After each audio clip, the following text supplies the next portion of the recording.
Today guys, another day, another repair. So today guys, meron tayong i-repair na bagong dating lang Acer Nitro 5.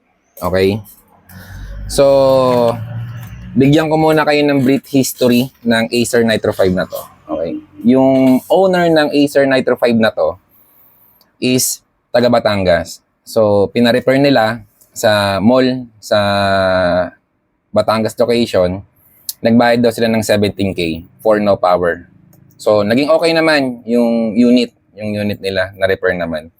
But after 2 days, binalik nila sa mall. Bakit? Kasi nag-no power ulit. And then, siningil ulit sila ng 5.5. So, nag-total na sila ng 22.5. Okay? Na-repair yung unit. And then, this time, dahil nga nasa Manila yung kliyente, nagpapalit na siya ng battery. Kasi nga, binigay sa kanila yung unit na hindi nag-charge. Okay? So ngayon, si client, nakahanap ng technician, malapit sa location natin, papalit siya ng battery. Binilan nung kaibigan nating technician. Ngayon, nung binilan nung kaibigan nating technician ng battery, ang nangyari naman is, eto, makikita nyo guys yung battery niya. Pag salpak niya nung new battery, ang nangyari, umusok yung motherboard niya. Okay? So ngayon, hindi niya na alam kung may power pa o wala. So eto, sabay-sabay nating i-check to ngayon. Tingnan natin kung anong makikita natin sa loob. Hindi na muna natin to sasalpakan ng charger or ABR kasi mahirap na, baka mamaya mag-direct yung power, masira ng husto. So, kung mapapansin nyo guys, may mga naka-tape dito. Ito, ngayon ko lang dito nakita. Ayan. So, may mga IC na naka-tape sa laptop. Okay, meron din siyang coil. Okay, ito coil na tinanggal. Okay. Ayan siya. So, okay. Simulan na natin to. Baklasin na natin itong laptop na to.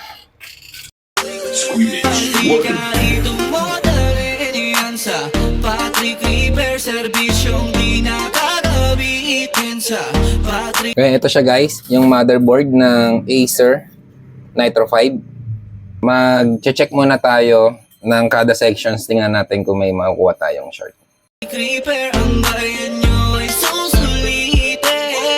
Ito guys, nakita ko na sa likod. Okay? Yung sinasabi nung kaibigan natin tech na umusok. So, nagpapalit lang siya ng battery, umusok yung unit niya. Ito, sunog na sunog. Ayan, nakikita niyo sa taas guys. Sunog na sunog siya, no? Guys, ito yung motherboard na chine-check natin na Acer Nitro 5. So, mapapansin nyo, walang short yung 3 volts and 5 volts niya. But, sa likod nung charging section niya, ito, makikita nyo rito is sunog. Okay? Para makita nyo sa microscope, ayan siya.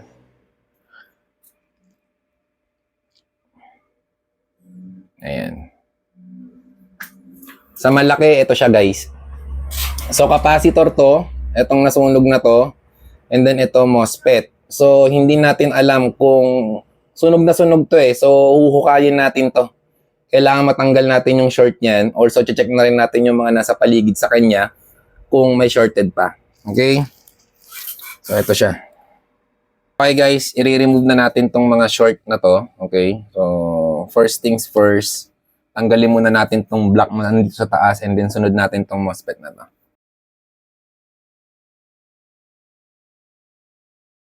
Guys, nakapag-download na tayo ng schematic. So, ito siya, PQB5. So, ito yung PQB5. Wait, nawala.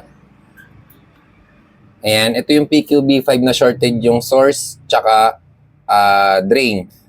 Itong drain to source. Okay, so ang mangyayari dyan, papalitan din natin to dahil shorted na siya kabilaan. At upon checking natin sa schematic natin, yung PQB5 na yan may kinalaman sa 19 volts charging. So, dyan dumadaan yung 19 volts natin.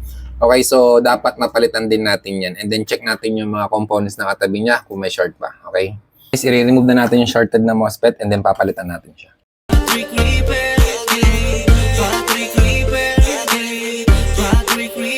Si Pops na ang bahala, basta ka magtiwala.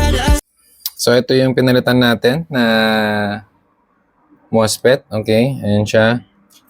Itong sunog na MOSFET kanina, shorted na MOSFET, tapos isang capacitor. So, sa malaki, ito siya. Okay. So, test na natin kung working siya. And then, as of now, chinek ko siya, wala na siyang short. Ipa-partial assembly lang muna natin tong unit na to. Tingnan natin kung gagana na yung mga pinalitan natin.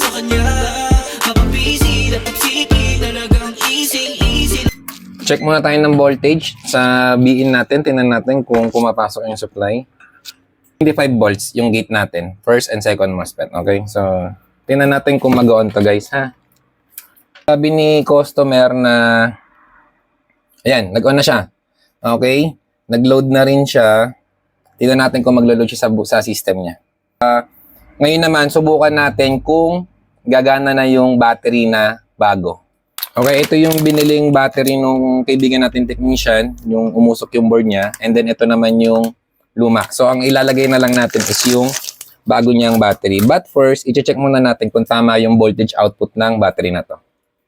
Okay, 15.5. Ibig sabihin, full charge tong battery na to.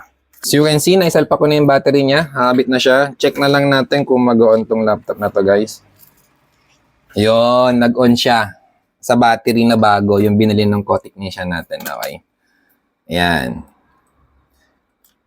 Alright, all good. So, tingnan na lang natin, kasi may password siya, so yung co-technician na natin yung bahala dyan. Tingnan na lang natin kung ma-charge din natin siya. So, salpak natin yung charger niya.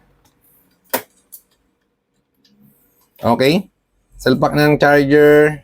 Ayan, blinking yung charging niya. Okay. So, yun lang. So, hanggang dito na lang yung video natin, guys. I-assemble ko na to. Babalik natin sa co-technician natin. So, ano yung nangyari?